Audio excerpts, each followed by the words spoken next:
kind of good and a little weak. Good afternoon, everybody. I mean, after all, we have the Regional Director of Colorado here with us. You guys can do better than that. Good afternoon.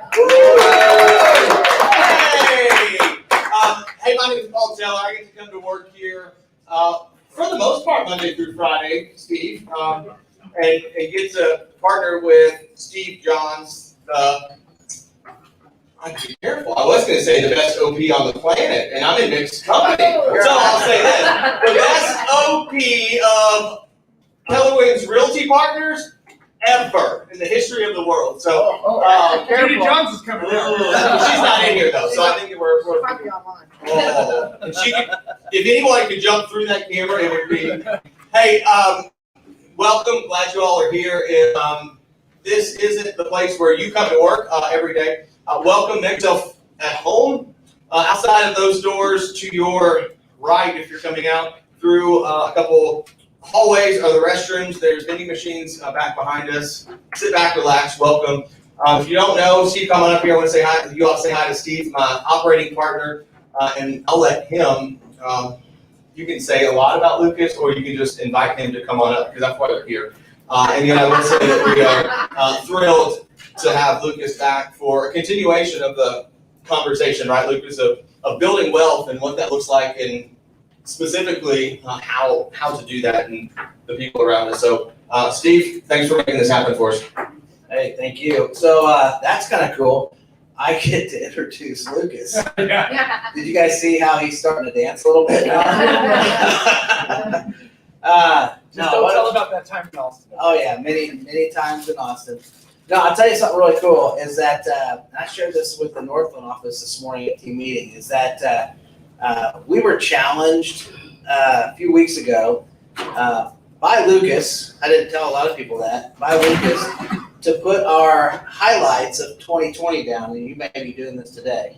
And it was really interesting because around the room when he said that, a lot of us kind of started laughing, right? When you hear, what are your highlights of 2020? You kind of go, you gotta be kidding me, right? And as he just said, just right. And as we wrote, I wrote 10 things down. And what was my biggest aha was that 9 of the 10 that I wrote down happened because of COVID, not in spite of, because of COVID. And they wouldn't have been highlights if we didn't have a lockdown, we didn't have COVID. And it really shifted my mindset. By the way, the one that didn't happen because of COVID, that was a highlight, was I think everybody's highlight here in this room, was the Kansas City Chiefs winning the Super Bowl, right? That was definitely pre-COVID. And so it shifted my mindset about being grateful for what we have, right? I mean, I had 9 things that were like huge highlights in my life, personal and business, because of this COVID thing, right? And so this guy right here is my brother from another mother, and sometimes he's my brother from the same mother. That's Judy, my mom. I'm her favorite. Yeah, she's one of her favorite third sons. He heard me say this to John Davis yesterday, and I saw his eyes on the screen go, "Excuse me?" Because I told John Davis yesterday that he's one of my mom's favorite third sons, and Lucas went, "No, wait, no." He was objecting. It's cool. Our relationship is really cool, and because it was really an interesting dynamic when I was his OP as a team leader, and he was my area director as OP in Kansas City. How weird is that, right? Wow. It's like, who's boss today, And but because of our relationship and how he stretches my thinking, and sometimes I think I stretch his thinking, yet it's great. And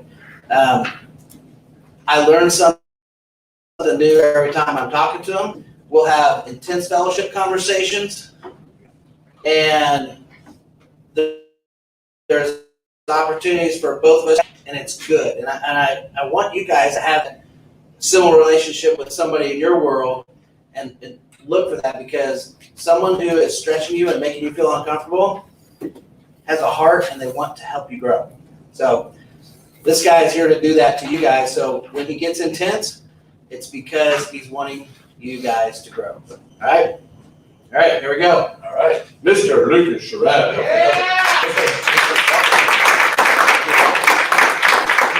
All he does is win, no matter what. There you go. It's good to be back, and I really appreciate Paul, wherever Paul is back, Paul Escobar. I really appreciate him saying, let's just build on this. Let's keep bringing you back in, because our roles as leaders is to make sure you live a really big life. And I'm thankful for Paul, I'm thankful for his leadership and wanting to do that. And of course, Steve is very much my brother, and I'm glad he did tell me stories.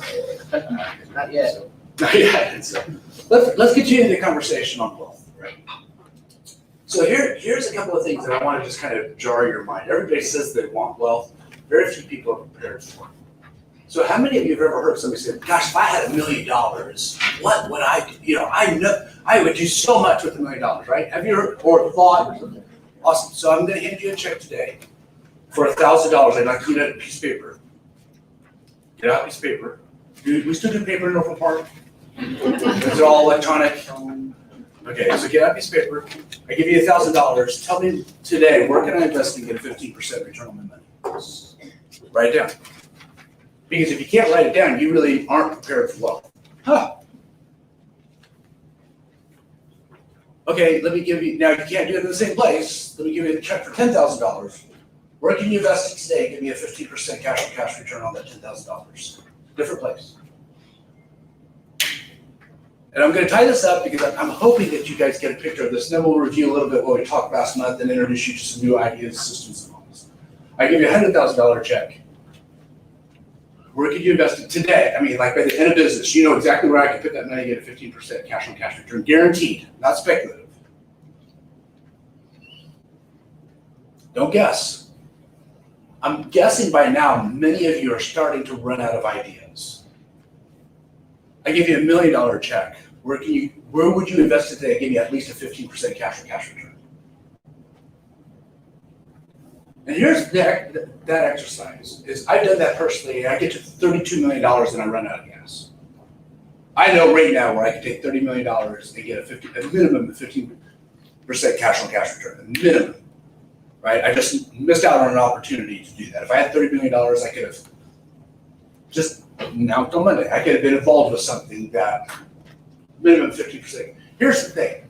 We all say we want $1 million, but this, in my paradigm, if you were ready for $1 million, you would have $1 million because God would give it to you, but right now you're not ready for it because you would take it and spend it instead of invest it and get a return on it. If I'm too intense, just please forgive. But here's the thing, I want us to be prepared for it. Thomas Jefferson said, I think it was Thomas Jefferson, we've been listening to Hamilton nonstop as we play games in the evening, the musical Hamilton, so Thomas Jefferson's and everything, and I'm hearing Hamilton even as I talk right now.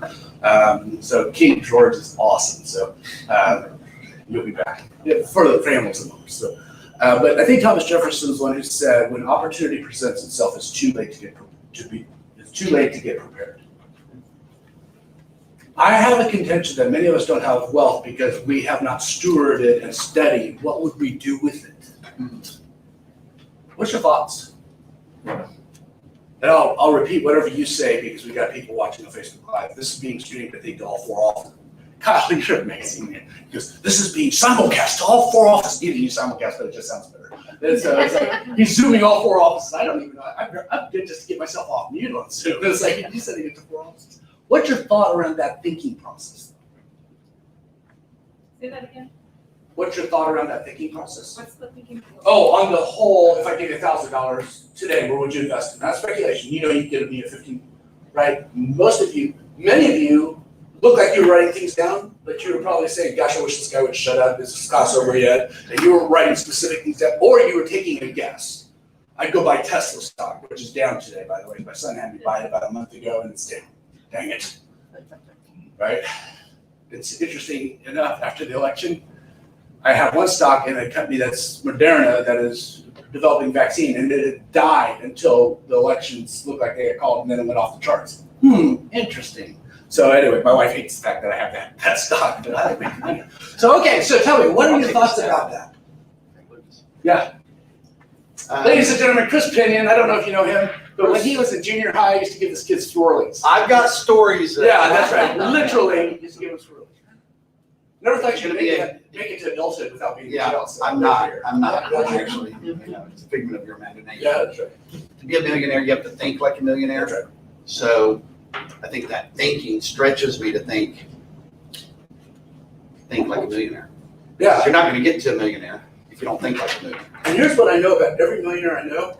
They know exactly what they would do with an extra $1 million. Mhm. I just sketched down on my notebook. I actually had an opportunity this week, present that I passed on, but I'm gonna show you the opportunity. Millionaires are always looking because whenever those opportunities pop up, which this is a good one, this is about a 15.5% cash on cash return and a $40,000 equity capture. When those opportunities, you better be ready to go and you better know your market, you better know how to mitigate risks and you better know that. And I think most of us are just so concerned about budgeting and making sure our bills are covered. We're not thinking about what happens if an opportunity comes around. Does that make sense? Yeah. Guarantee you, if you had a $30 million opportunity, we could go find the capital. Capital's easy to find. What other thoughts do you have about that whole opportunity? You guys are all looking at me like really intense, and it's like 2:41, and I've got an hour to go, and you guys are scaring me. So, yeah.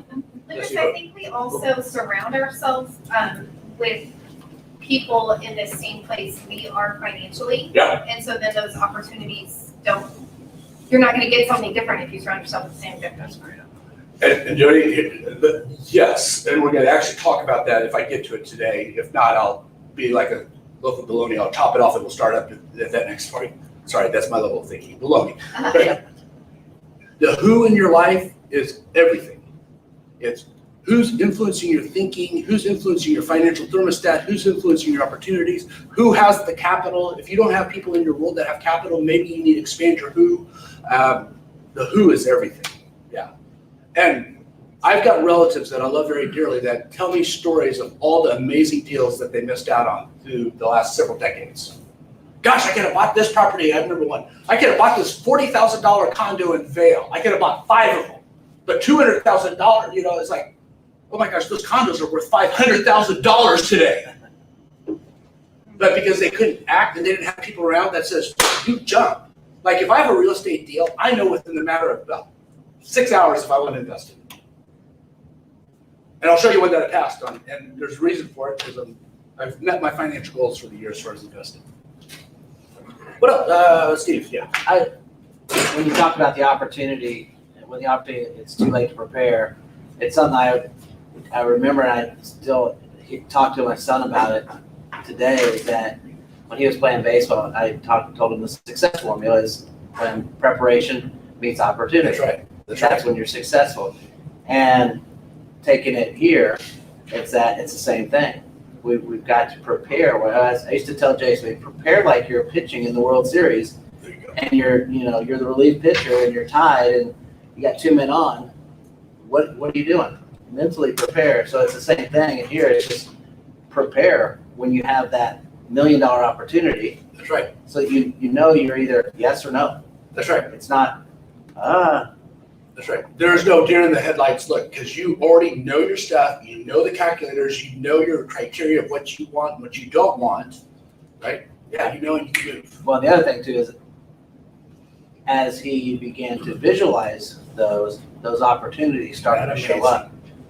I'm passing on at least one opportunity a week right now. Passing. Let me ask you this. When you are a listing agent, anybody ever list a house legally? Randy, you did a good job, buddy. Yeah. So how many of you know that like some listings, it's gonna be a booger to sell that thing? Have you ever had that listing? Yeah. And then other times like, oh my gosh, as soon as I put this on, I'm gonna have 3 offers, 4 offers, sight unseen, it's gonna fly off the shelves. How many of you would rather have the second listing than the first one? As an investor, why do we not know? My gosh, that's a smoking deal. Do not pass go, do not click 200, just go. Because we're thinking about deals, not thinking about wealth. And I would like in Oval Park and in Kansas City or Big Four and the Plaza and Lee Summit I know is watching Northlands. I'd like us to develop a tribe of people that, boom, we're ready to go.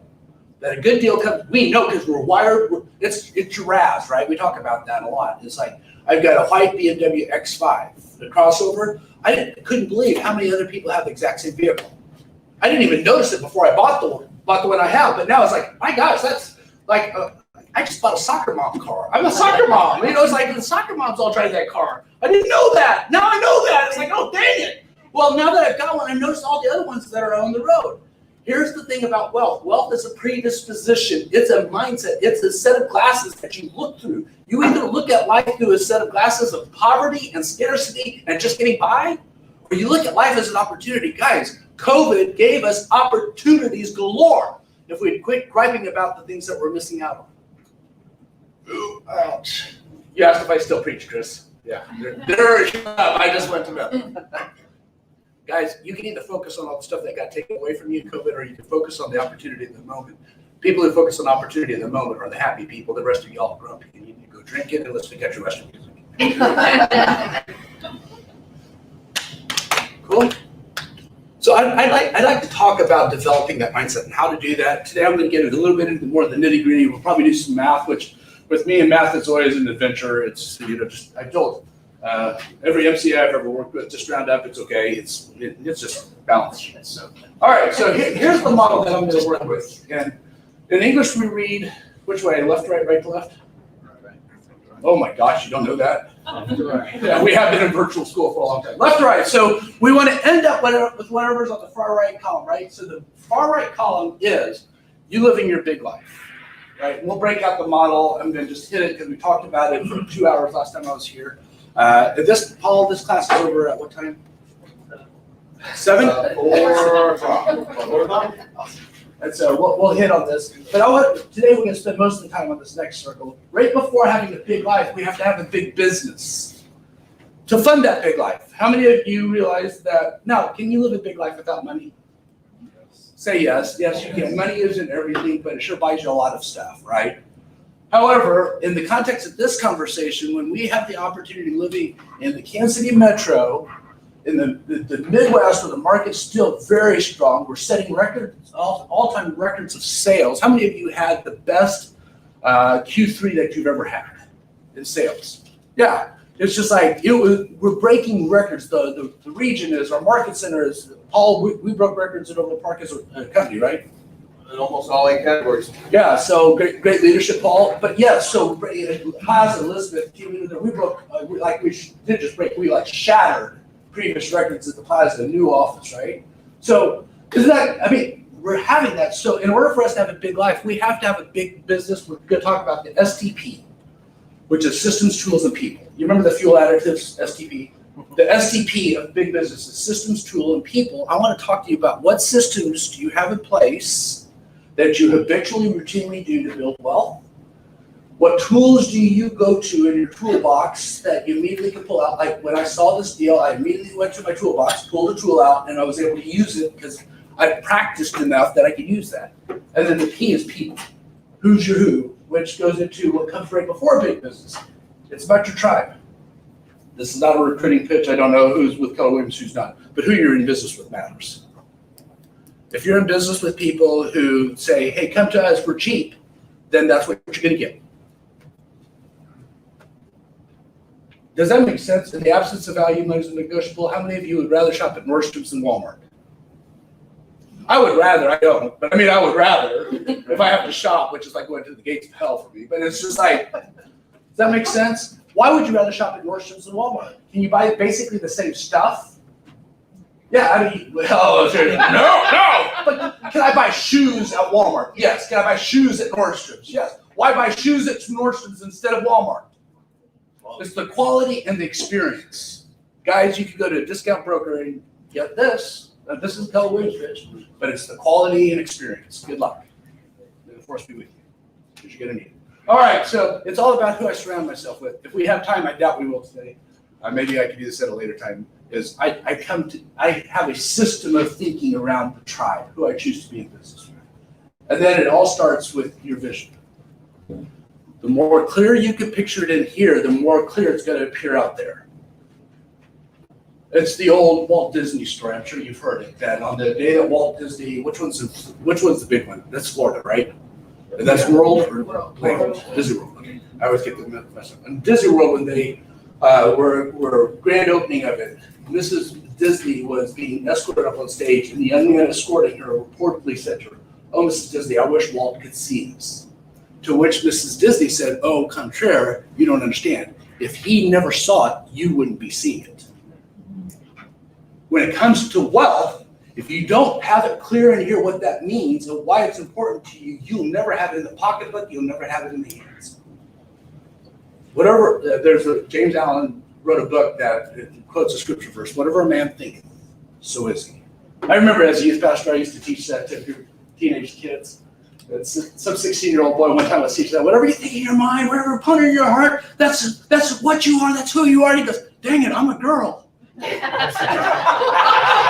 was that same class that they always asked, how far is too far?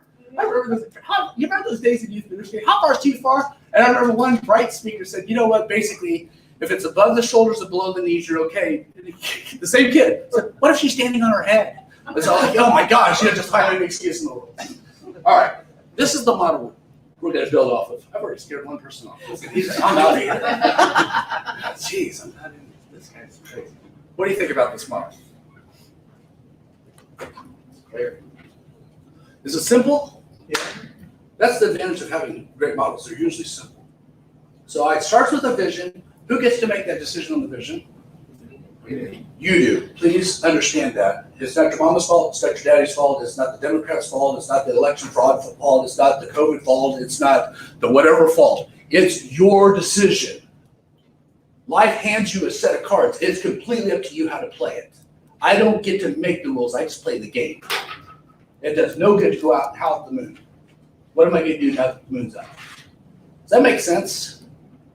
All right, so vision, that leads to me choosing my tribe. By the way, the ultimate vision for me in Kansas City is we develop a tribe. We develop a group that we maybe get together one of these months and you guys bring 4 of your best deals that you saw the week before and we all analyze them together. Wouldn't that be kind of cool? Wouldn't it be kind of cool to fast forward this 3 years, Paul and you and I standing up here, we're leading a discussion, a conversation. Somebody says, yeah, I listened to these guys a couple of years ago. I started taking action on it and I've increased my net worth by $1 million. I know that's what that man's about. I know that's what Elizabeth's about. Does that make sense? So the vision that leads to a tribe that then fuels my big business. Chris Ward made my day. Now, you may drop from that top favorite person status here in just a second because this room may just observe. But he came up to me before and shared a story. Do you mind if I share it? Go for it. He told me that he had lost how many pounds? About 20. 20 pounds since the last time I was here, right? Right. Okay. Did I talk about weight loss last time? Ish. It was about living a big life. Why did you lose 20 pounds now versus the other times you've attempted and not come? Oh, yeah. Yeah, so I've been thinking about future great grandkids that I have someday in the future, and I just made up my mind for me. I want to be fit, to be able to live an active life, to go out to Colorado Springs, climb Mount Pikes Peak with my great grandkids, not just hanging out back while they're off having adventures.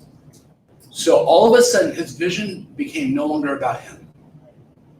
Paul asked me the most brilliant question I've been asked about wealth in that little couple-minute interview. By the way, he cut that all to pieces. The good stuff he put on the floor. I was making fun of it. He cut it, it's like, and I noticed he kind of made his face look really good. It made me look terrible. I don't know what's up with this. Yeah, filters, I tell you what. But he said, if somebody's already living a big life, why come to this? And here's my answer. Is because it's no longer about you. Me building wealth is no longer about me and my family making money. Anybody can make money. Now it's about me giving somebody else an opportunity for them to live their big life in my world, in my empire, in my organization. So you live a monstrously big life because I do the work. Does that make sense? Now I'm going to build wealth. Does it take wealth to keep this place afloat, Steve? I'm 15% owner. Yeah, it takes wealth to keep this place afloat so you can live a big life. Now it's not about us anymore. It's about you. You guys get that? And many people don't build wealth, Chris, because they make it completely about them. How dare you rob other people of the opportunity to live in abundance? So vision to a tribe, big business SDP, which will break out today to a big life. Any thoughts, questions, comments, concerns, ahas, epiphanies, arguments, debates? I work for Gary Keller. Debate is how we talk.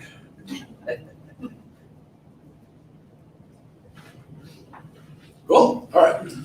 So let's just get these categories. We talked about, I talked about it last time. So I measure wealth, and I think Paul actually added a 9 to his. But I have all of our people work through this. So my first category, I measure goals and wealth is about spirituality and contribution. I have to be a part of a cause bigger than myself.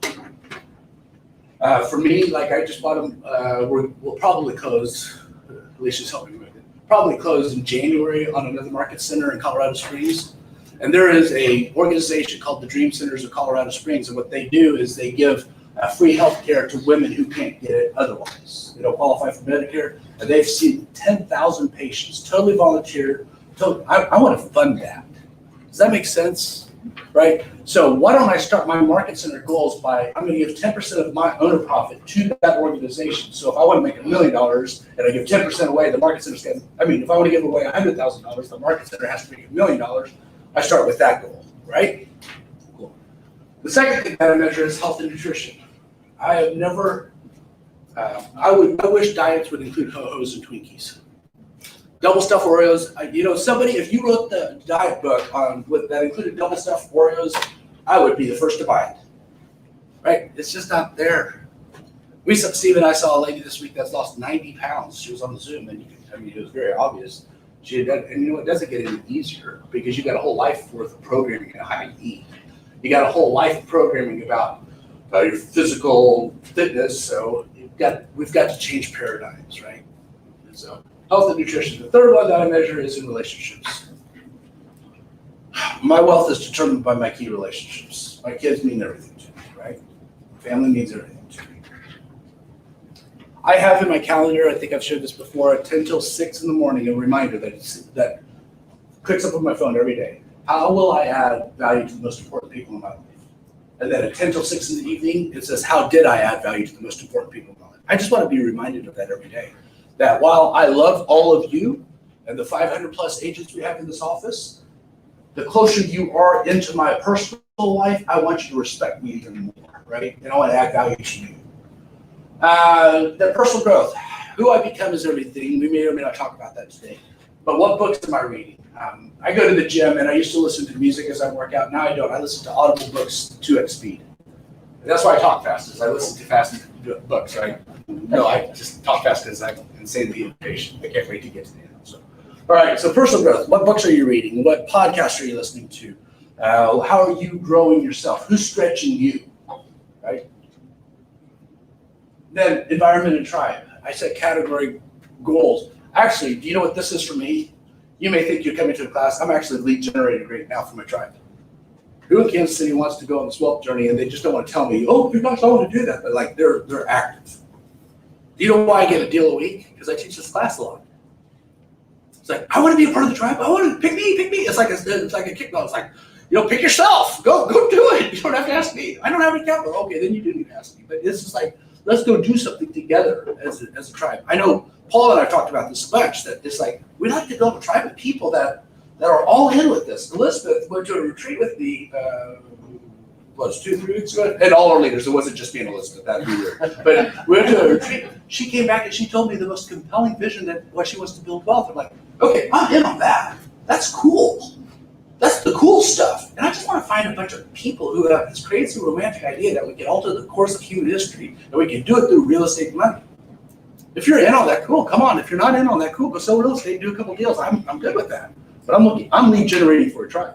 Lucas.s@kw.com, 281-857-2299. Now you have all my contact information if you can get it down that fast. All right. Okay, lifestyle and adventure. I set goals with that. This is why we've studied millionaires. If you don't program a break from your business, what you'll do is you'll subconsciously put a break in your business. I don't know how many multimillionaires I know that build it all and then destroy it all because they do something stupid. Right? So program breaks. And they can be big breaks, they can be small breaks. During the week of Thanksgiving, I'm going to Table Rock Lake the whole week. Right? I've become a hillbilly for a week. It's awesome. It's just like I lose track of time. What day is it? I don't know. Right? And it's November, so you can't really get on the lake, but I won't shave for the full week, and you won't even notice it at the end of the week. So, I just don't grow. I need nerve to grow. All right. I kind of got beard energy now, Paul. It's a good looking beard, man. I wish I had one of those. All right, so business and career. Then I set goals with my business. I'll get you a Billy Gale. Oh, Billy Gale, yeah, the Belly Buster baby. Yeah, my diet will go out the window then. All right, pancake the size of your head. All right, so notice this in the 8 categories. Where does business and career fall? 7, because my contention is if I have the other 6 right, the 7th will come in pretty naturally. And then finally, it's a financial. And I know this. If I get all the other 7 right, the financial is easy to hit. What do you think about these 8? This is how I define a big life. So if anybody comes to this class, like I had an agent once that I took out to lunch because they wanted lunch with me when I was a team leader here, said, "You're just all about the money." I'm like, oh my gosh. So if I get that person, just please notice that it was number 8 on the list. What are your thoughts about the big life as I define it? You can define it however you want to define it. I use 1 sheet of paper. Then maybe one of these times I'll come back and do what Steve was talking about, refer to that 1 sheet. And I put 3 goals out of each one of these 8 categories on 1 sheet of paper, so I don't look at many documents. I'm looking at one thing every single day. What my top 3 goals are in each one of these areas. Any thoughts, comments, questions, concerns about that? Have a thought, Lucas? Yes, sir. You know, for me, I'm reminded of, in boldly talk about when I put myself together as the man, the world comes together. Mhm. So I'm reminded of that as I look at that. That's exactly right. I think many people, maybe not everybody, but many people don't want to be financialized because they have very weak spiritual lives. Yep. And I think people have bought into a westernized version of spirituality that says money is evil. That's my thought. 4 years of Liberty University Pastoral Ministries degree, I just used it right there. All right. Anything else? Okay, so let's talk about what it means to have a big business. That's where we're going to spend the rest of the hour. So, Big Life is funded by a big business that has you surrounded by a tribe that starts with your vision. You get to pick it. Let's talk about this big business. So let's talk about the 3 components. There's systems. What is a system?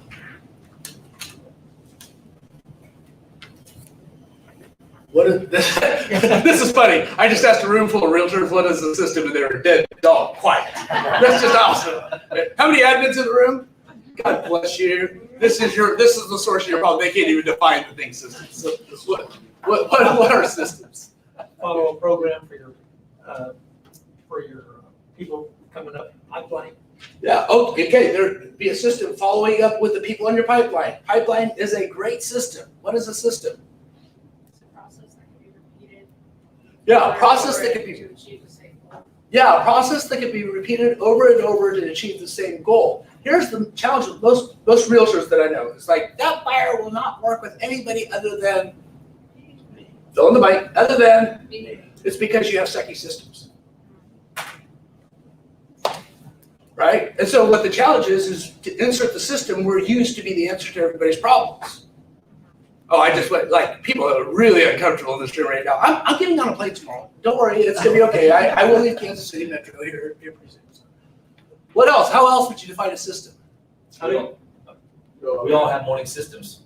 We all have morning systems. Yes, get we up do. and We brush our teeth the same way. We do this and like that, and we all have those systems. I'm betting, Chris, that people this morning, when they got up to brush their teeth, started with the same side of the mouth that they always do. When they got in the shower, don't want to be gross here, but when they got in the shower, they started washing the same part of the body they always do. You have systems. You either have them by default or by design, your choice. So when it comes to wealth, this is what I want you to ask. What is your system? How do you systematically have a predictable outcome of building wealth? And for the sake of this class, we're going to just talk about money the rest of the day for the next 56 minutes. It's going to be about financial wealth. What's your system like in developing wealth? Because if you don't start and take charge, it's not going to happen.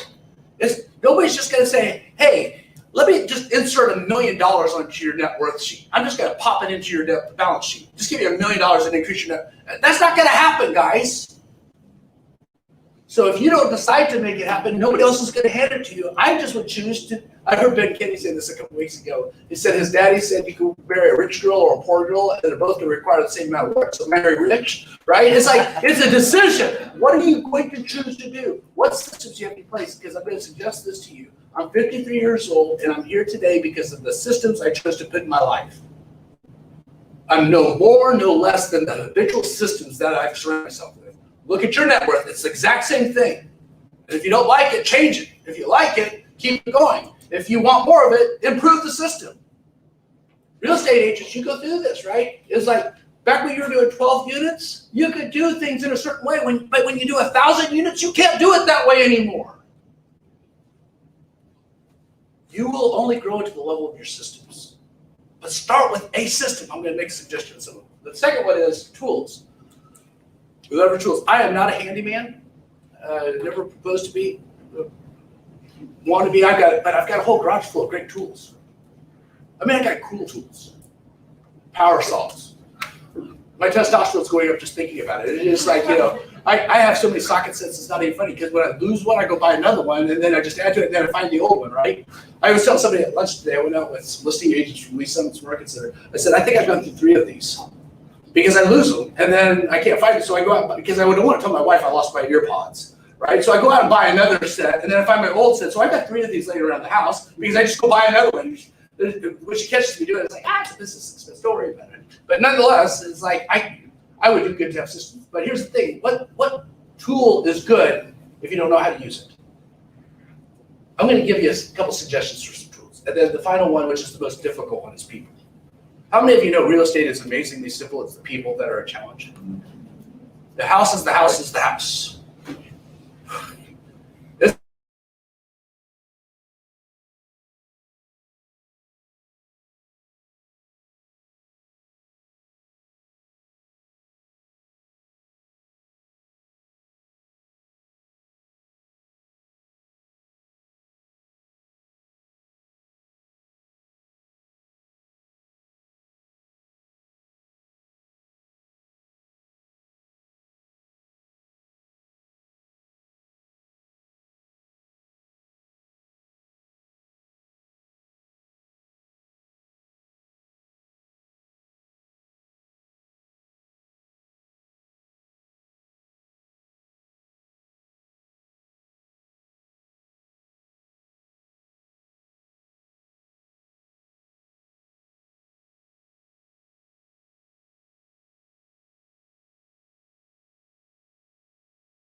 It's like, wow, that's normal. Okay, so one of the top 2 or 3 stresses in every marriage is finances. It's money. Yeah. So if you have a spouse, having them on board with this vision.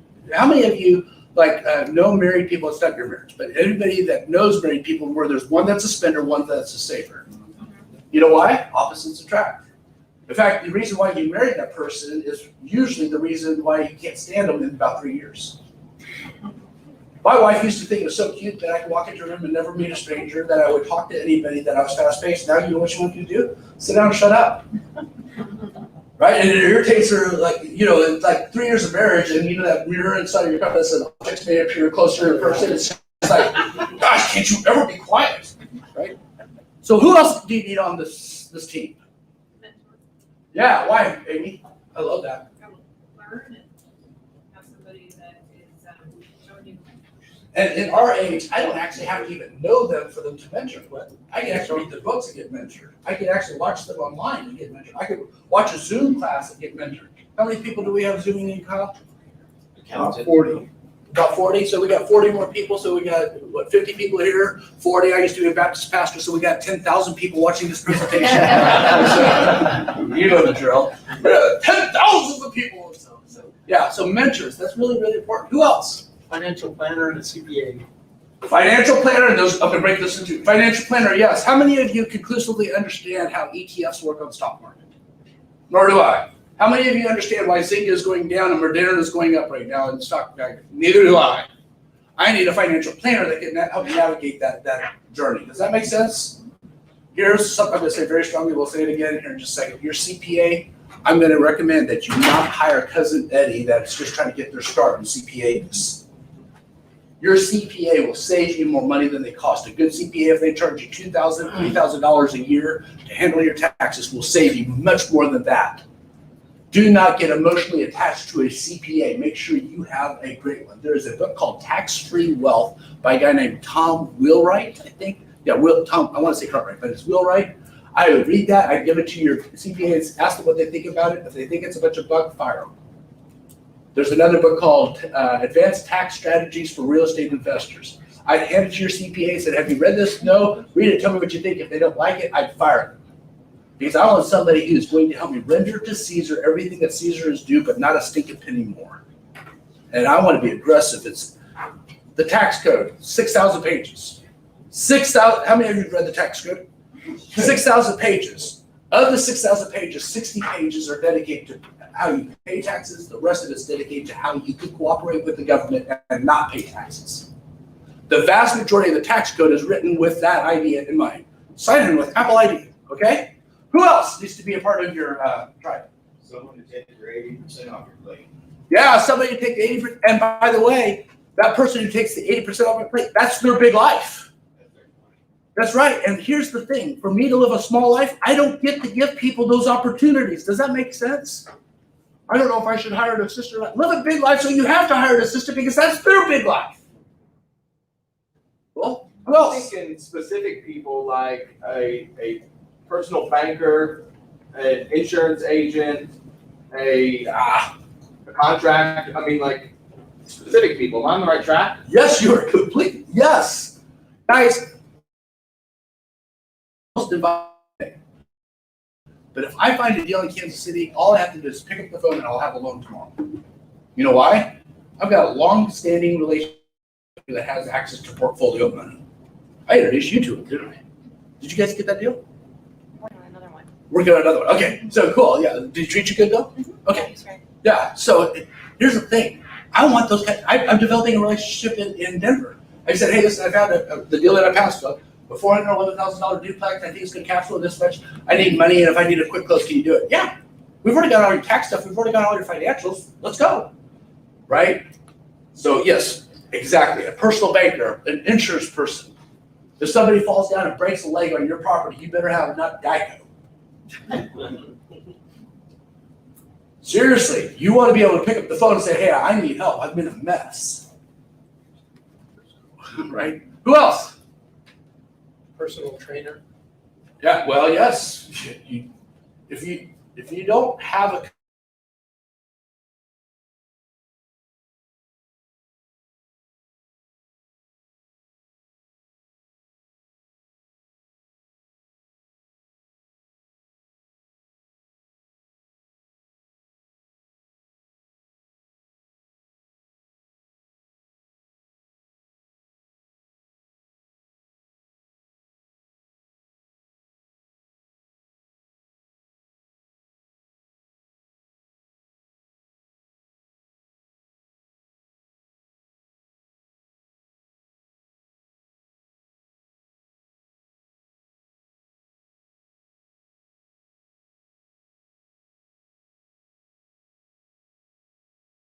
got into a legal situation probably about which time, yeah. 5 or 6 years ago, I had Alicia said, Alicia, here's what I need you to do. I need you to go find an attorney that's the meanest, baddest, toughest person that when I say his or her name, that the other person will absolutely, oh dear God, I don't want to mess with that person because that guy's ruthless. Because I'm protecting people. You guys get that? The guy on TV is probably not your guy. Who else? Then I'll give you my list. Love that. How about a team leader? Good one. I'm going to tell you this. Andy St. Jean was my team leader. She changed my life forever.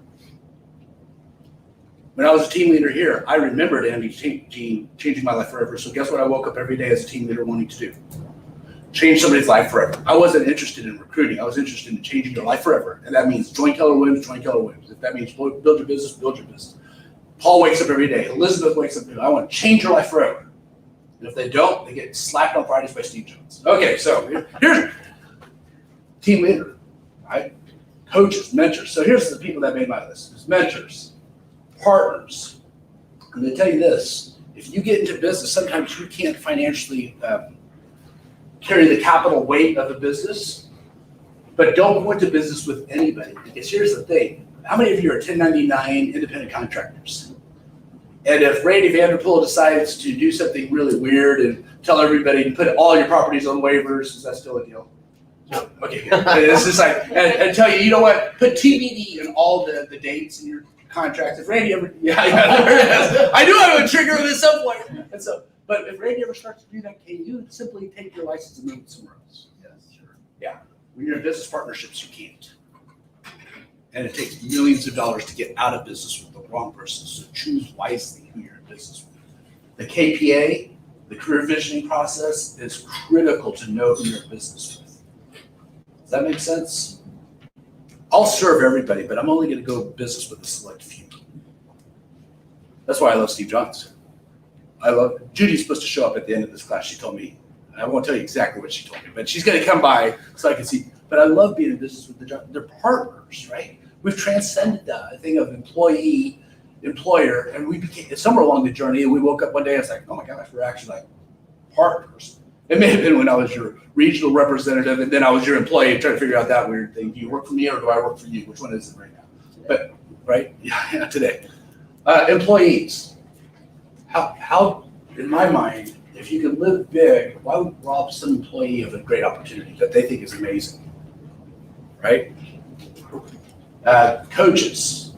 I don't know that you're ever going to get there, whether it's what Tom Matthews said in physical or in business or in wealth. I think right now I have 3 or 4 coaches that I actually pay. I was on the way here, I was at the Denver airport sitting in the parking garage. It's like, oh, it's my coaching Zoom, and we're trying to Zoom. And he goes, let me just call you, you're in a parking garage. This looks weird. So I'm in a parking garage taking coaching call, taking notes, right? Because it's just what it fits in my, I'm going to hire coaches still to this day. I spend an extraordinary amount of money on coaches. If you're committed to success, you hire a coach. You don't get a buddy. Yeah, I'm going to hold you accountable. That never works. You know why? She's my friend. And if friends, what they do when you're stressed out is you comfort each other. Hey, it's okay. You'll get them next time. It's no big deal. Coaches, get off your butt and go make a difference. I need that in my life. Does that make sense? I pay for that type of conversation. I'm just saying, I don't think you're committed to success if you don't hire a coach, period. Can I be any more direct about that? All right. You guys, gosh, Myron's coming to be inspired and motivated. They said that he was really good the last time. Maybe he was really tough this time. All right, number 5, investment groups. Maybe you can't go out and buy a $2 million apartment complex, but could you put the group together that could? What if this conversation, what if, Paul, we did this once a month or once every 6 weeks, and you brought me in, and we just simply had you start presenting deal after deal after deal after deal, and then 3 people are says, hey, we'll take that deal. We'll form an LLC and buy that deal. And this group member says, hey, we'll take that deal. What if we had this group doing that? Have I lost anybody? I mean, that's the stuff. What if your passive income made it so that you never had to put together another transaction ever again? Now you're doing transactions not because you need the deal to close, but because you simply live out of abundance and you want to help people. Lucas, you're just about the money. No, what I would say is you're all about the money because you have to work to get it. I don't have to work to get it anymore. Do you understand that? What would it look like for you to have all your money taken care of and you never work for $1 again because you have enough passive income that takes care of all of you? Now you're really giving from contribution. It's 3:19. I'm getting excited all by myself. Okay. It's okay. I do this frequently. So, trainers, I need to learn how to do some things. I'm going to give you some techniques here in just a second.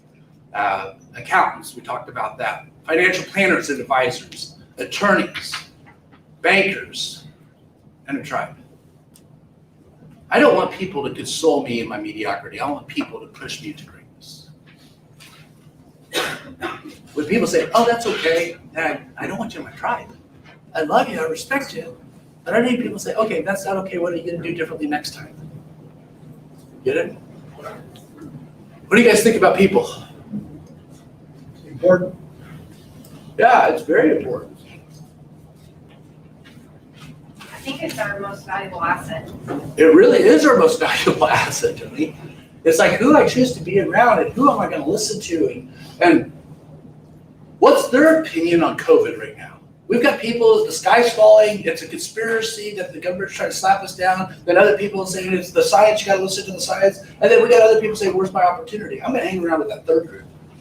Maybe it's a conspiracy, maybe it's not. Maybe it's really a science and we got a really bad problem. I don't know, but I'm going to follow government rules and I'm going to find the people who are going to look for opportunity. How do we be a blessing to the planet in the midst of all this craziness? That's a more fun group to hang out with anyway. Did I get as close to a very controversial issue as possible without blowing it up? Right there, right there. What's the election? No, I wouldn't even go there. Okay, so what else are you thinking about this? More fun to get there with all those people coming along with you, so you have some people to party with at the end of the day versus doing it by yourself. Brad, here's the thing. People who understand, the favorite email I get is when I have an agent email, and I really do get it. I can feel this. I just got this email 2 weeks ago. Lucas, my net worth just passed $1 million. I know what it takes to get there. And dude, that is so exciting. I don't know how the heck you did it when you're 28. I'm a little jealous of that, but great job. That's so awesome, right? Yeah, the tribe understands the price you had to pay to get there. What else you get? How am I doing, Sadie? I'm keeping it clean today, aren't I? Lucas, I just had another kind of aha in it. Previously, when you were talking, it kind of hit me, and I wrote this down. Without sounding like a selfish brat, one of my struggles in real estate coming from my former life as a teacher and a coach, I keep feeling like what I do doesn't really matter. Like, people are going to buy or sell a house whether I'm alive or not. But when I impacted students, I felt like that mattered. And so when I hear Brad say that and see you get excited, I go, okay, it didn't have to be about the house anymore. And that changes my whole perspective. Can I cast a vision for you and coach you a little bit? Yes, How many transactions do you want to do next year? 60. 60. What if of that 60, 30 people were to tell you 5 years from now, change my life forever? I thought it was just buying a house, and you changed my life forever. Thank you. Yeah. Why don't you go for that experience next year instead of just selling 60 houses? It's a deal. See, that's worth doing business for. Mhm. Then the other 30 are the ones you just want to get out of your life. Right. Get them signed, get out of it, right? Right. I'll serve them, but Yeah. in 90 days, get them. But that other 30, that it changed their life forever because they entered into a real authentic relationship with somebody that changed the world. What would the world need to look like for you to have that comment? What would that world need to look like for you to have that Google review? Right. A little bit bigger vision, huh? What else?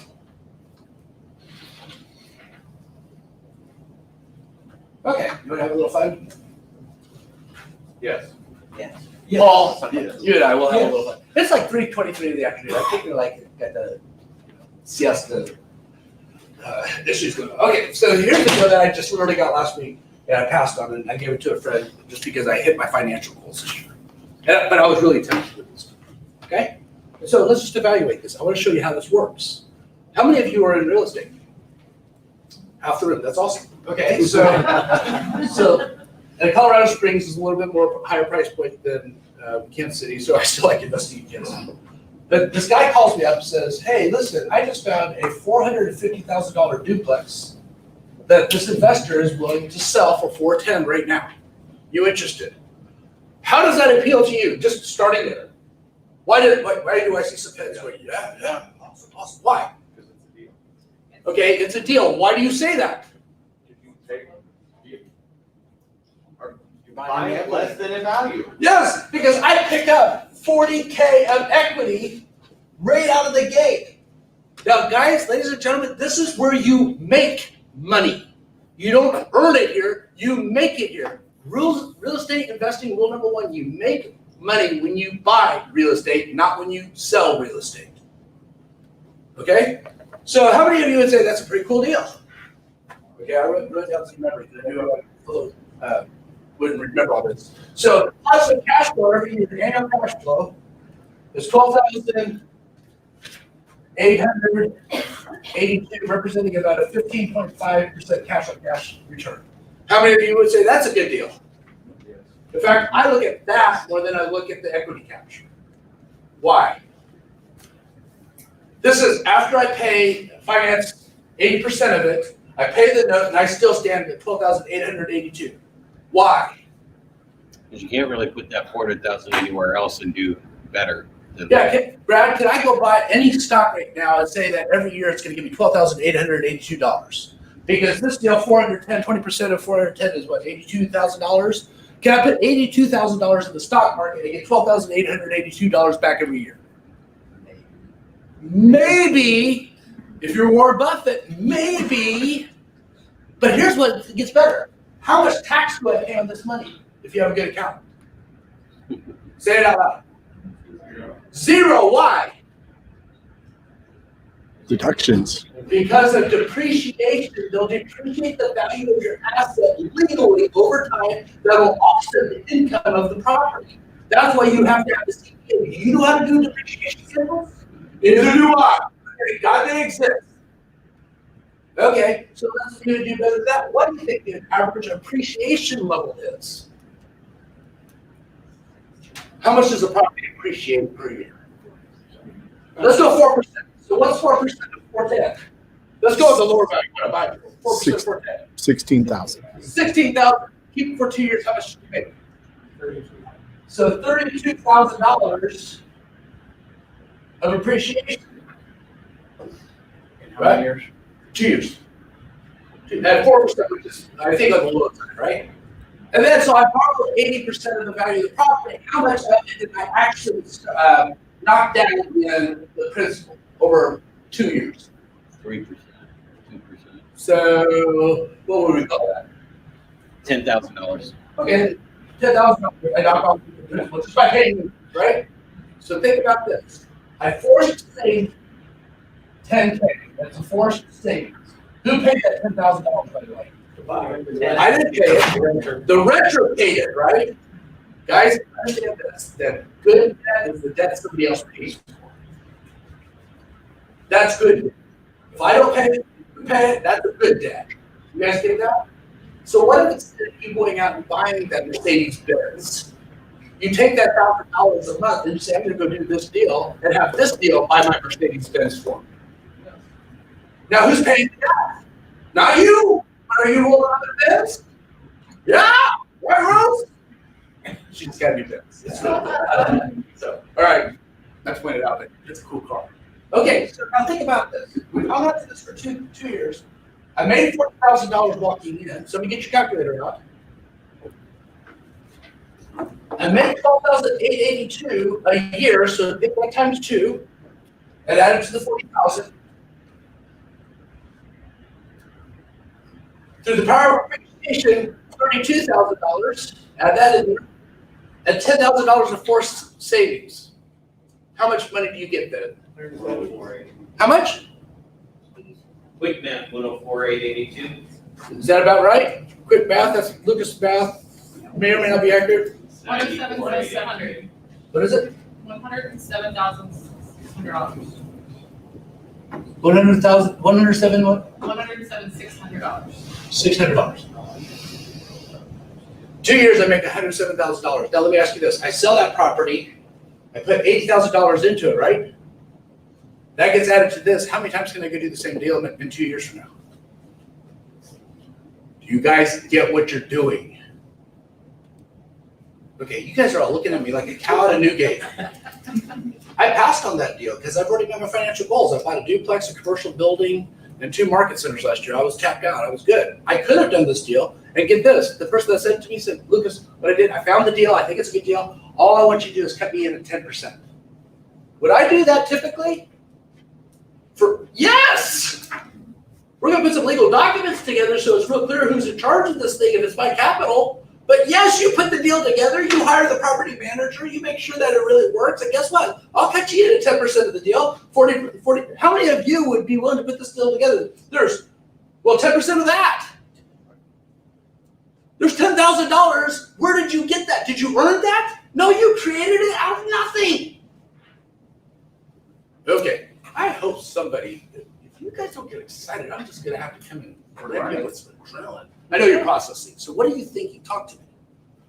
You have front lines to this stuff. You answered a question that I was thinking, because my mind goes to when you talked about an apartment building or, a place where you have no tenants, if you purchase this, who manages it? Yeah, I don't want a job. Now, some of you will go out and do your own property management because you have bandwidth to do it. But I don't want the, hey, Mr. Lucas, can you work with me this month call? Right. Because I'll always say yes. Yeah, I'll work. How do you, so if you didn't have that guy saying, hey, I'll settle this up for you, I'll manage, how do you prepare for that when that deal comes? If I had that deal with nobody boots on the ground in Colorado Springs, I would pull the trigger, put it under contract, and start interviewing property management companies tomorrow. Who would you want your people? That would be a people. That'd be a people, yeah. In Kansas City, if I buy a property, I already know who I'm calling. Because I have several units in the Kansas City Metro. I know exactly who I'll call. Ad Astra is really a great property management company. Not that this is a plug for Chris Lindquist and me. What else are you thinking about this? Are you guys getting any ahas or excitements or anything? Yeah. I feel like I'm back as a Baptist pastor again. It's like, gosh, I'm boring the crowd again. Jeez, Thomas, we're devastated. Real estate's the only investment where somebody else pays for it for you That's right. that I can think of. Yeah, because that $82,000 I put down, it's sitting in an asset that just needs a contract to liquefy it. So that cash didn't go anywhere. It's sitting there in that house. What you think, Paul? Well, it's the reminder that it's when I say scalable, it's that you can spend 20% of your money and get 80% for free.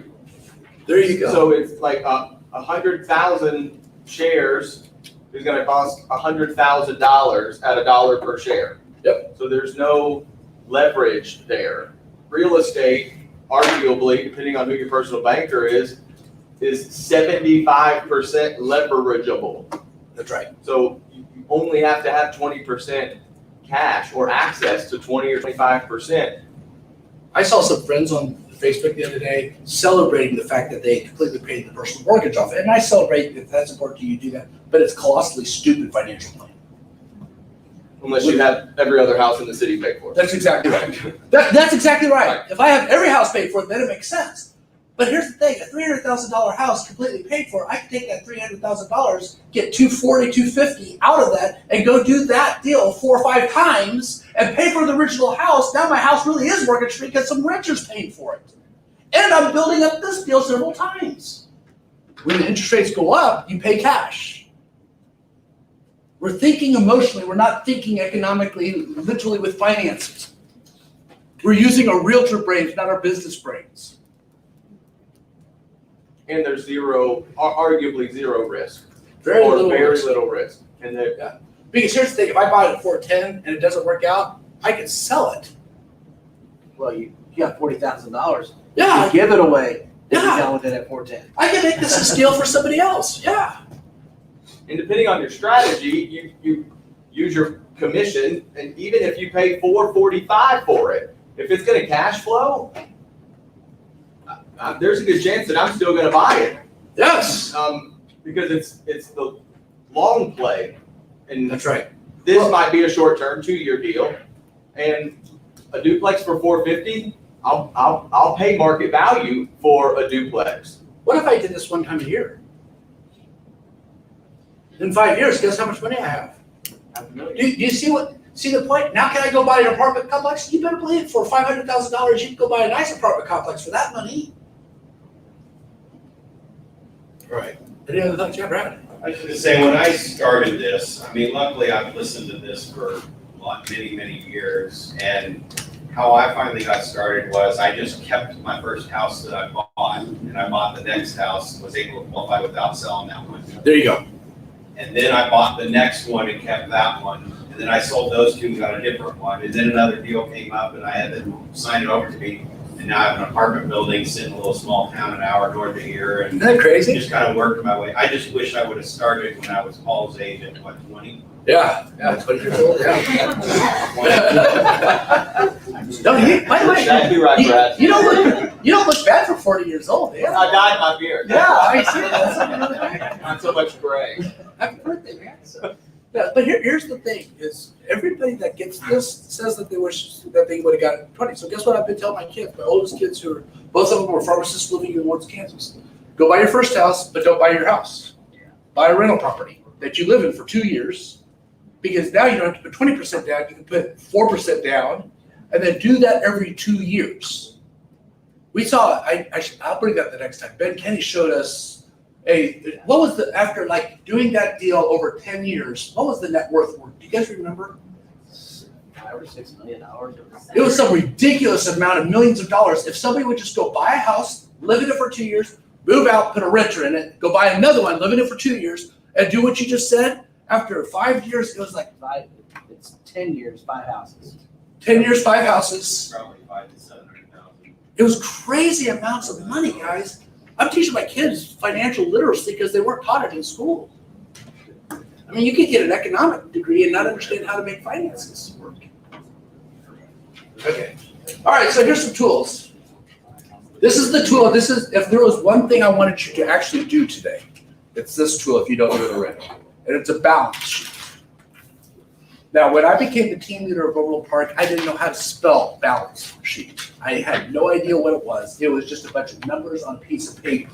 I had no clue of its importance. And now when I see any of my businesses that go through its bookkeeping for the month, that's the first thing I look at, right? Balance sheet is basically this, real simplified, and I guess give it a spreadsheet, but they're a dime a dozen online, is you take all your assets, you put down 111 Main Street, it's worth $200,000, and I would give your personal residence the value. Now, all of you, when you're all professional realtors, and you've all had the conversation with your sellers about getting the price adjusted right until you become the seller. And then you overprice your listing. So if Billy Bauer were in this room, she would say she was my realtor twice, and I overpriced it both times, right? And then she's using the scripts that I taught her in this class on me. I'm like, that's my script. Where's my script on me? It's like, you taught me well. And so it's like, we all do it. But on your balance sheet, put it about 10 to 15% less than what you know you could sell fast for. So you could save yourself from you. So your assets, you take all your property, you put the name of the property, you put the dollar amount it's worth, your cars, the property, what it's worth, and go to Kelley Blue Book, your bank account, your cash, and I would do that, and then take all your liabilities to the penny. And at the beginning of the month, you put everything that you owe on everything. Don't ever say, oh yeah, that Best Buy card, I just paid that off really quick. You put it down. You don't look past any of your debts. If you're like me, this is what I would do. Oh, that's not a big deal because that comes out of another fund. You put everything down, all your assets, your liabilities, and the delta is your net worth. I would do that and update it weekly. I am not a numbers person. My name is Lucas Shradden. The world does not happen fast enough for me. This is the one habit that thank God I had a mentor that said, do this one thing. And when I started it, you know what my net worth at the bottom was? A negative 100,000. I hated this exercise because it was depressing. It's not a negative 100,000 today.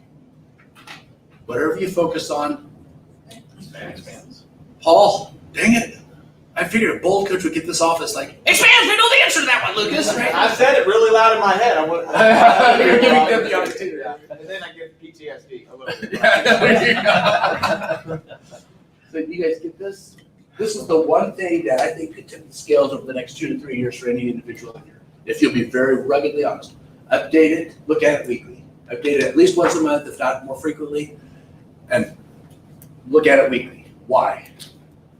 Because then you start to be aware that when you go out and buy that $50,000 vehicle, that when you drive it off the lot, it becomes a $35,000 vehicle. That just killed your balance sheet. Now you can still do that, just know that you just took a $15,000 hickey on a vehicle purchase. And I'm okay with that. I don't know of any vehicles except for maybe Lamborghinis that appreciate in their value. Especially Brian's. Yeah, Brian's all do. Those are snakes, I don't do that with. So does this make sense with balance sheets?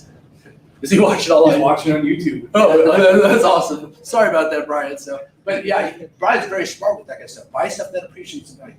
Does that make sense? I came into today with one agenda, that everybody starts a personal balance sheet. Okay, breathe through what about where you say, what would it look like if you had a tribe of people and you could say, here's my balance sheet, what do you guys see? In the Midwest, we have this belief, well, money's a private issue. Well, who said it's a private issue? Did your broke parents tell you that?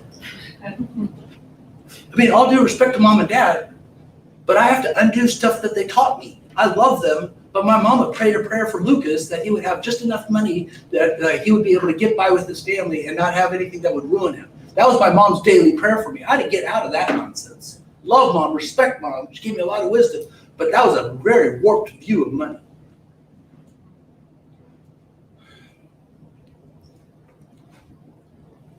That's the one assignment that I'd ask you to do.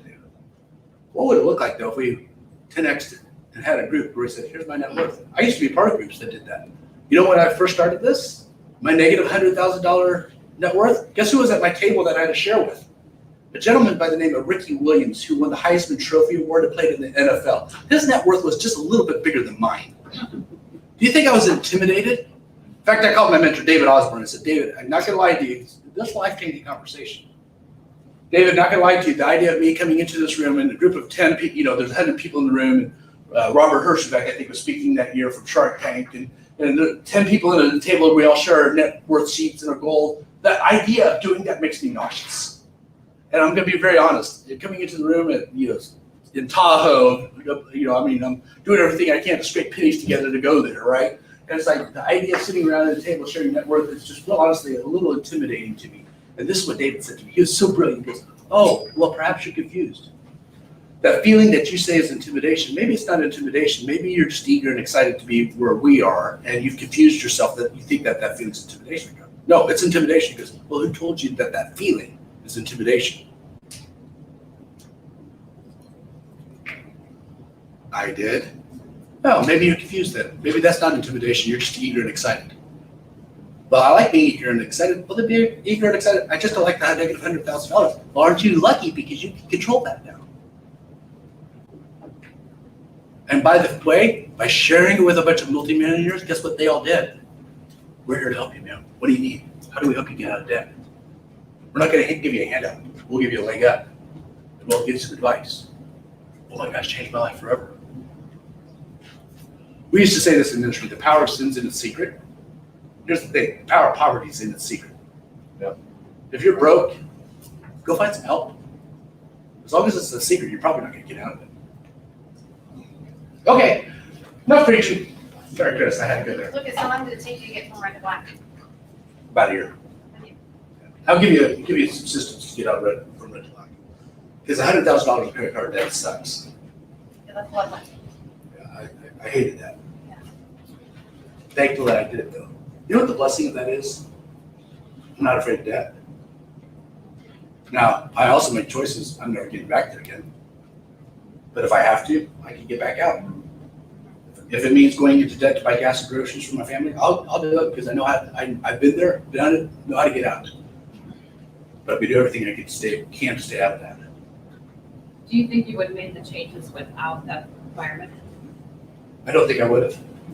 I think probably what I've been doing is complaining to Steve and Judy that I needed to get a raise in the team leader. Because when you have no plan, then you become a victim and then you feel like you're entitled to something. Abundance was, we had this conversation, it's John's family. I don't want to make any money. I don't want you to pay me a penny except for what I earned. If I help you make money, I want to make money. Otherwise, I want to go broke unless you make money. Victims say, no, I need this much money and this is what you're going to pay me because it's what I'm worth. I will never pay a person what they're worth, guys. but I'll pay a role. I'll pay a job. And if you do a job and you make me money, I'll help you make money. That was a pretty good agreement between us two. To go on the balance sheet too, I think that even if you're not in the red, going through this exercise, and I did it a number of years ago, it was very empowering too, because you get to watch that number climb. And when there's no balance sheet, when there's nothing pulling it all together, the day-to-day of real estate, the day-to-day of trying to grow and build something can get really tiring. And yet when you're updating it monthly or quarterly and you're seeing that number grow, that excitement can drive you to say, okay, I'm gonna get up and pick the phone and call because I want to hit my numbers, but I also want to see that number grow. Ladies and gentlemen, Elizabeth Sadie. Yeah, that was really good. That's, yes. And I think it also is a place where you can make sure that all the bases are covered. I mean, people with small children and aging parents, that they have goals that they want to hit for those things, that have a line item on there that you can see and know in comfort that like that's taken care of, that box is checked, and like now let me focus on growing that bottom number. Is really empowering. I mean, I would say that it's well worth the exercise, even if you know you're not in the red, to go through and see how much you are in the black and then grow that. Yeah. Having that. That's really good stuff. Yeah. And by the way, for me, I don't know about you, but for me, there were months I was like, oh gosh, I'm never getting out of this, but I still did it. Then there was other months, oh wow. Or looking at it after the year, like, I increased my net worth by 6% this year. Holy crud, this was a good year. The balance sheet for me is part of the reason why I passed on this deal. This is a great deal. I gave it to a buddy of mine. Called Joe Bogart and said, hey, you interested? He goes, yeah, I think I am. Let me see all the details, right? Now, let me ask you this. When you pass on a deal like this and you give it to a buddy, what does that buddy think of you moving forward? Yeah, because I want to determine his wealth. You guys get that? So there were months I felt like I sat back, and then there was other times like, wow, look how far we've come. And I keep it all on a Google sheet, so I have every year going back. So there are times that I'll go, wonder what my cash position was this month last year or 2 years ago. That's a fun exercise sometimes. And then it's other times it's a depressing exercise. I think the Amazon man gets all my money now. It's like, golly, my wife likes that Amazon. She hated going to the malls. I wish we'd go back to malls because she would stop shopping. But she likes that Amazon. They know it's my first name. That's a good point too, Lucas, to do it by month, side by side, and that's why yours is like that. I didn't realize that. That would be very helpful to see. How does it progress? Yeah. Interesting. Cool. Any questions about that? Okay, the second tool I would use is an ROI calculator. You know why I think this is a good deal? Because when I say a deal, that's the first thing I do. And I think I posted the leverage calculator last time I was here. If not, I'll email it to you again, Paul, we can post it again. But here's the thing, it's all math. The path is in the math. So I don't make emotional decisions because when I do, I usually screw up. But I make logical decisions. Is what's the cash on cash return? What's the cap rate? What's the equity capture? Being realistic for a fast sale. Don't be optimistic because this is your net worth, right? And so I run it through the calculators. Steve Johns is the one who got me started on that here at Oak Park. He gave me a spreadsheet that I used to use until I just found a new one that gives me 3 scenarios side by side. And it's always about the math. I use that as a tool. Now, let me ask you this. How am I good at this ROI calculator when this comes up? Like this came up and I immediately boom, boom, boom, boom, and I'm done. Because I use it on other, this is what I would say, use that calculator once a week. Go find an investment property, don't even go to it. Find it on MLS, say, that looks like a good deal. Put it in the calculator, see what you get. Go to Zillow for rent rates, go to rentmeter.com, I think is another place. Go there and just do it once a week and say, my gosh, that's a negative 2% return. I'm not doing that deal. And, oh my gosh, that's a 10% return. That looks like a little bit better deal. And, oh my gosh, here's a deal in Ruskin Heights and it's a 28% cash on cash. But then it's like, do you want to drive to the property and collect rent if you have to? I mean, honestly, one of my criteria is any rental property I have, I wouldn't mind my daughters going to collect rent from. I'd feel safe with them showing up there. So that eliminates some neighborhoods. Does that make sense? So you set your own criteria and then go. But when the opportunity comes, you need to be able to make a fast decision. Get it? And the only way I can save myself from my own impatience is to have the ROI calculator. Okay, here's another tool. What if you developed a 135 on your wealth goals? How many of you have done a 135 for your business? I'm going to sell 100 units this year. 50. Priority number 1, I'm going to have 50 listings sold. Priority number 2, I'm going to have 50 buyers sold. Priority number 3, I'm going to run at a 30% profit margin, whatever your 135 is, right? What if you had a 135 of wealth? I'm going to have $1,000 next year of passive income coming to me by the end of the year per month. I'm gonna increase my net worth by 10%. I'm gonna get myself completely free and clear on debt. One of my favorite affirmations when I was in debt is I am financially free and clear by the end of the year. I'm financially free and clear by the end of the year. I don't talk debt because debt becomes the focus of my conversation. I'm financially free and clear by the end of the year. I remember saying that a billion times until, guess what? I said it until it was true. Because I had to be it here before I wasn't in my pocketbook. Got it? What if you put a 1-3-5 together and kept yourself on a plan? What if you put a 1-3-5 together and gave it to your team leader and said, hey, Paul, in fact, he would do this for every one of his ALC members right now. Elizabeth, do it here's my 1-3-5 on wealth building, Paul. Hold me accountable. Call me once a month and talk to me about my 1-3-5. Would you do that, Paul? Would you do that, Sadie? Yes, any good team leader would do that. Money is not a private issue. Scarcity is a private issue. Okay. Why don't you would consider, where do you want to be in 5 years? Where do you want to be in 3 years? Where do you want to be in 1 year? Start with your someday goal. Someday I'd like to have my own private place in Bora Bora, where I go and I have this hut that has a glass floor that I can see the fishes go by. I have this grass roof. I've got this place that has an infinity pool and a hot tub right outside the master suite. And I already know because I've researched it, it's $47,000 for 7 days of full service in that hut. What if that was my place? Okay, that's a someday goal. Awesome. Where do you have to be in 5 years to have that a someday? I'd like to do it before I'm all wrinkly and saggy. It's like nobody wants to see that, Lucas. So it's like I'd like to do it, at some point in my life where I'm enjoying it. To bring me some drink that I can't pronounce with an umbrella on top of it by a guy with ripped abs named Raul. That like, honey, don't be looking at him. Look at me. This is, right? Okay. The more clear you could picture it in your head. Is that more compelling that I want to have great vacations? Yes. Okay, let's do this. Someday, then 5 years, and then 3 years, and then 1 year. We have a rule in real estate. If it's not in writing, it's not real. Right? And I know verbal agreements might be legally binding, but it's got to be in writing. Right, Chris? Got to be in writing. Right? Man, he just does verbal deals all the time. All of his contracts, if you do a call with him, say, we'll just shake it. Right? No, I'm just kidding. But it's got to be in writing. Do this with your financial plan. Do this with your wealth. Use the 1-3-5. Use a 5 year, 3 year. And then number 4, is you have to have capital to invest. This is going to be the biggest obstacle that most agents face. What if I don't have the capital to invest? I'm not going to ask you to show your hand. I'm going to guess that there's a percentage watching online that are here. It's like, what if I don't have $82,000 I can go invest in this deal? Well, why don't you do what the guy did that gave me this deal? Cut me in on 10%. And let's sell it in 2 years. Would I do that? I've got the capital. I just don't want to invest the time. If you're going to do all the time, the work, the hunting, the research, is there other capitals that you can? But just know this. I would start saving money. I'm going to give you a system. If I don't run out of time, give you a system of how to develop capital to invest. But cash is king. And here's my prediction. Q2 of next year, we're going to know what's going to happen with this economy. My suspicion is it may not be as favorable as it has been in the last 2 quarters. At that point, capital is king because there are going to be people that are going to sell things for pennies on the dollar because they need the capital. They need your capital, right? There's other forms of capital.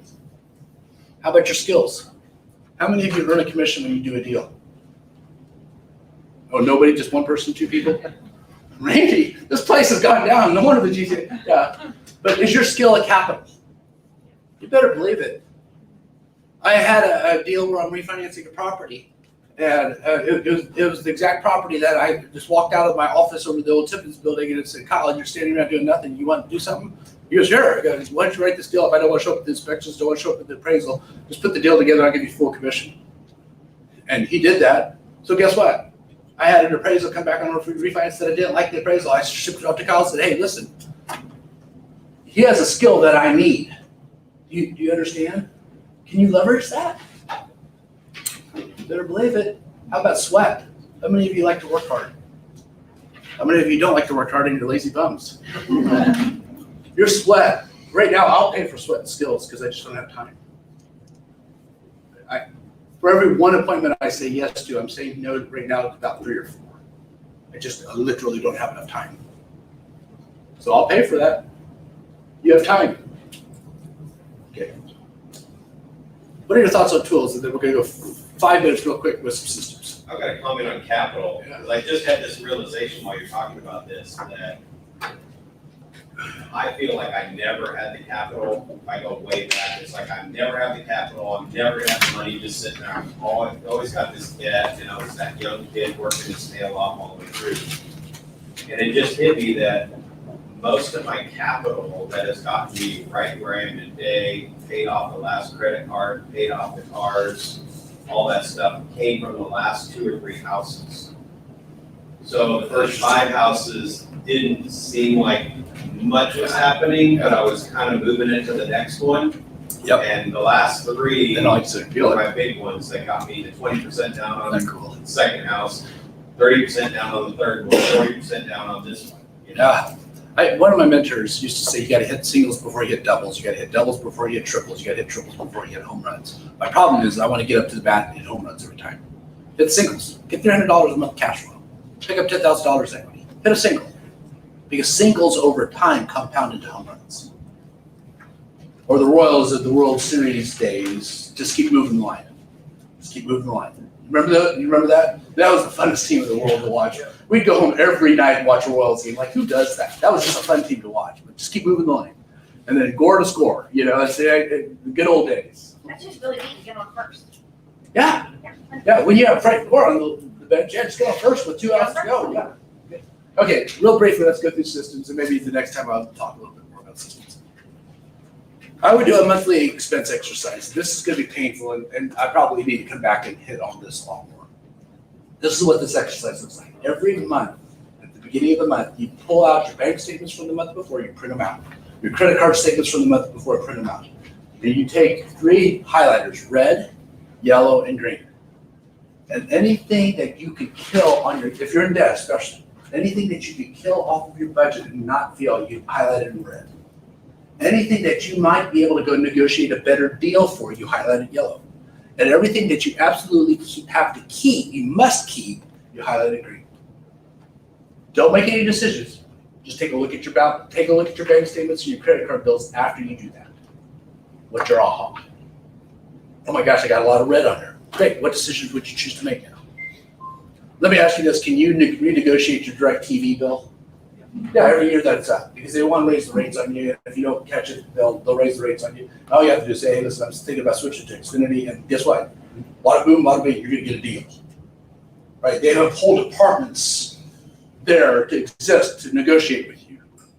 Can Start you do with Sirius, that's a good one to practice on, because they'll have their, just by. Serious? calling. Okay. You'll feel more confident on the rest. If you have a Sirius account, call them today and see what happens. And you can thank Brad Korn. It's brad.korn@kw.com. So does that make sense?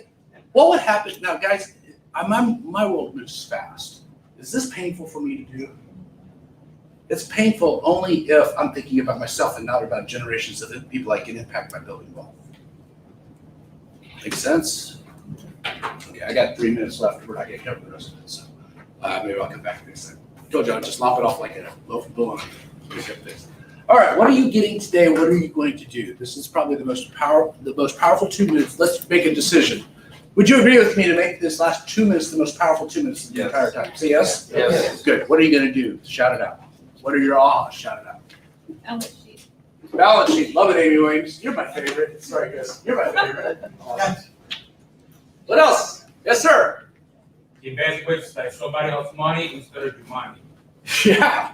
Yeah, invest somebody else's money instead of mine. And by the way, you find a deal, lucas.s@kw.com. Cell phone is 281-857-2299. I will take a look at every deal that comes across my desk. And of every 10 deals, I pass on 9 of them.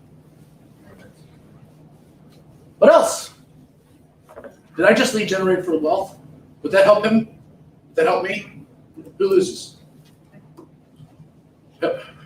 What are you gonna do? What ahas? Get the 9 that you pass on. Yeah, I'll be glad to pass it on. What else? Surround myself around good people and learn from them. Yeah. Yeah, that's the key. Good. And good is not just emotionally that I connect to them. Good is, man, they've actually done what I want to do. Yeah. Just went into business with Ben Kenny. You know why? Kind of want what he has. And I want to get it the way he's got it. He's a cool guy. It didn't hurt that when I went out to visit him, he put me out in this cabin on the end of an 80-acre peninsula that he owns that looks over the Puget Sound. Bald eagles are buzzing the tower, and deer, I think he had it all charaded out. I just wanted to see Willie jump over the. Hear a little Michael Jackson in the background. So. What else? I'm gonna have a conversation with my spouse. He's a spender and it makes me uncomfortable, so I don't talk to him about money. So that became the private issue because I don't wanna hear about what he spends. You know what I would encourage, can I cut you in this conversation? Because this can be a combative conversation. Yes? Anybody have the situation where you need to go talk to a significant other, spouse, what have you? And how many of you know, when you start off with the words "you suck," it doesn't go well? I think I would say, hey, if we fast forward in 5 years financially, where do you see us? And where would you like us to be? Because whatever dream they author, they own. I would start with his dream, not with what his spending is. What would like crazy wild vacations be if that's important to him? Or what would, whatever his favorite hobby is, what is use club level tickets to the season tickets to the Chiefs? Whatever it is, start with the dream and then work backwards. How are we gonna get there? What do you think about this? What do you think about that? And does going to Starbucks 3 times a day get you there? Right? Nobody does things that you want them to do. Everybody does things they want to do. We just have to help them discover what they want. And when it comes to a spouse, if you could be my partner in helping me get what I want and having me realize, oh my gosh, my out of control spending is not getting me what I ultimately want, then I think you're brilliant and I came up with the idea and you don't have to make me wrong. Because the moment you make a spouse wrong, you've got World War III. Yeah. Does this dress make me look fat? Or just don't even ask the question. No, your butt does. No, it's not, you can't say that. What do you say? I could talk real boldly. Not in the room. She may be watching online. Somehow she's a part of the K-WAP group. Get Bobby off the K-WAP group. Okay, what else? Give me 2 more. Ahas or action points? I'm looking here, the very first thing you asked, where can I invest $1,000 to get a 15% return cash right away? But that, I'm going, I have no idea. I have absolutely no idea. I'm like in pre-K right now. If I asked a show of hands, I bet you most of the people in this room didn't know anything, or they just put something down on a piece of paper, but it's speculative at best. Welcome to the world of building wealth now. Now that you know, you can't unknow. Now you know, oh my gosh, I'm not a student of wealth because I wouldn't know what to do with money. Okay, maybe that's your aha. If I had $1,000, where would I put it? That's a powerful aha. We would call Lucas and he would tell us. No, Lucas won't. Well, and Lucas, like, we can give ourselves, Jeremy, if I pushed you for that answer, you would know. Because we know that we can buy Facebook leads at less than $2. So I think there's this opportunity for us to kind of push ourselves. And then there's also give ourselves some room because we do know the answer. It's ultimately, we just don't say it enough and we don't have this conversation enough. Jeremy, we talked about it. The candy caravan. So it's a great what do you call it, juxtaposition of the question and Why do you need a team leader that knows you? They can say, you know what? I call BS, you do know. Think about that. You do know. He just took a stand for your grades. You need to give him a pay raise. No, but that's actually what leaders do. That's awesome. One more. Elizabeth, go with us. I have my 5-year plan. Don't rip that earring off. Please don't rip that earring off, please. Okay, there you I go. have my 5-year plan to pay my house in 5 years. Yeah. Because now that you're saying that, maybe I shouldn't think about that. Think about it and do the math, don't do the emotion. So if your house is, let's say, $300,000, you can go refi for what right now? 3%? Yeah. 3%, pull all your cash out of it, go buy some investment properties, and now your investment properties are paying for themselves and for. Oh, look at this! He's back to headbanging, baby! Elizabeth, I do understand the emotion of feeling like I'm mortgage free. The problem is that only works when interest rates are high. It does not work when interest rates are low. We have a capacity to lock in cash at 3% for 30 years. I'd take that bad boy for a ride. You make your own decisions. This is just, okay? Worth the while? Maybe come back in about 6 weeks or so. Not 6 weeks, that'd be Christmas. That'd be kind of weird. Merry Christmas! We probably would be doing a COVID Christmas anyway, so it's like virtual Santa. Virtual Santa. Okay, guys, love you all, appreciate you. Thanks for being here.